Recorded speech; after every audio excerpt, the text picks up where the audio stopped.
간단하게 질의하도록 하겠습니다. 주영수 원장과 박향 공공보건정책관 두 분 같이 들어주시기 바랍니다. 지난해 국감에서 제가 공공병원에 대한 손실보상 관련한 부분에 대해서 질의를 드렸었고요. 그때 박향 정책관이 회복기 손실보상 같은 경우에 손실보상 기준이나 이런 걸 현실화해서 최대한 현실에 맞게 제대로 해주려고 조정 중이라고 하는 답변을 했습니다.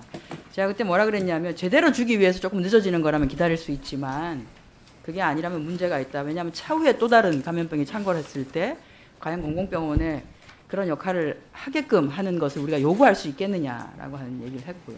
국감 끝나고 난 뒤에 손실보상 담당 과장이 저희 의원실에 와서 국립중앙의료원이 5월 달에 전담병원 지정은 해제됐지만 30병상 그대로 유지하고 있고 올해까지도 유지가 됐었습니다. 추후 회복기 손실보상 하겠다고 보고한 바도 있습니다. 이게 이제 손실보상이든 뭔가 계산금을 정리를 해줄 때는 기준을 다시 만들더라도 불이익을 보는 방식으로 기준을 만들었을 경우에는 여기 법 전공하신 분들도 좀 있으시잖아요.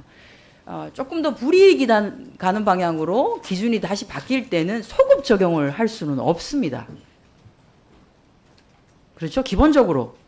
특히나 공공기관이나 정부 부처가 하는 일에서 그렇게 돼서는 안 되죠. 이제 국립중앙의료원이 계속 중증병상도 계속 유지하고 해서 작년에 5월 17일 날 감염병 전담병원에서 지정 해제를 하면서 바로 손실보장을 했으면 아마 40억을 받았어요. 그 기준에 따라서. 그런데 구태여 보건복지부가 기준을 다시 만들겠다라고 해서 기다렸고 지난해 말에 12월 달에 새로운 기준을 만들어서 손실보상금을 0원을 했어요.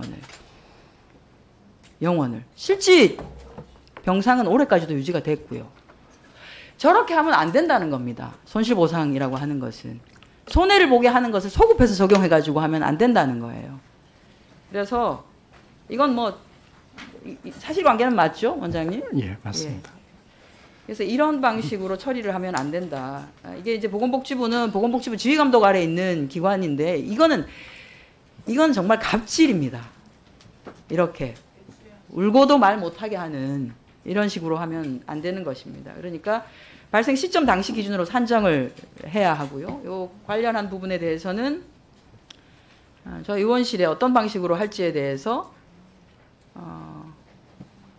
종감 전까지 박향 공공정책관이 보고를 해주셨으면 좋겠고, 그리고 손실보상 심의위원회 위원 명단 지난해 이제 바뀌었는데요. 그리고 2023년 지난해 22년 12월 27일 날 진행되었던 회의록을 저희 종합국감 전까지 우리 의원실로 제출해 주시면 좋겠다는 말씀을 드리겠습니다. 실제 코로나 시작된 게 4년 전이고 그 이후로는 인건비도 오르고 다 올랐습니다. 올랐는데도 불구하고 그전 기준에 따라 가지고 받는 것도 감수하고 있는데 이런 식으로 그냥 복지부 산하기관이니까 울며 겨자 먹기로 그냥 울으세요라고 하는 방식으로 이렇게 업무 처리를 하시면 안 된다는 말씀을 다시 드리면서 손실보상금 기존 바뀌기 전의 기준에 따라 가지고 지급할 수 있는 방안을 만들어서 보고해 주시기 바랍니다. 네, 확인하도록 하겠습니다.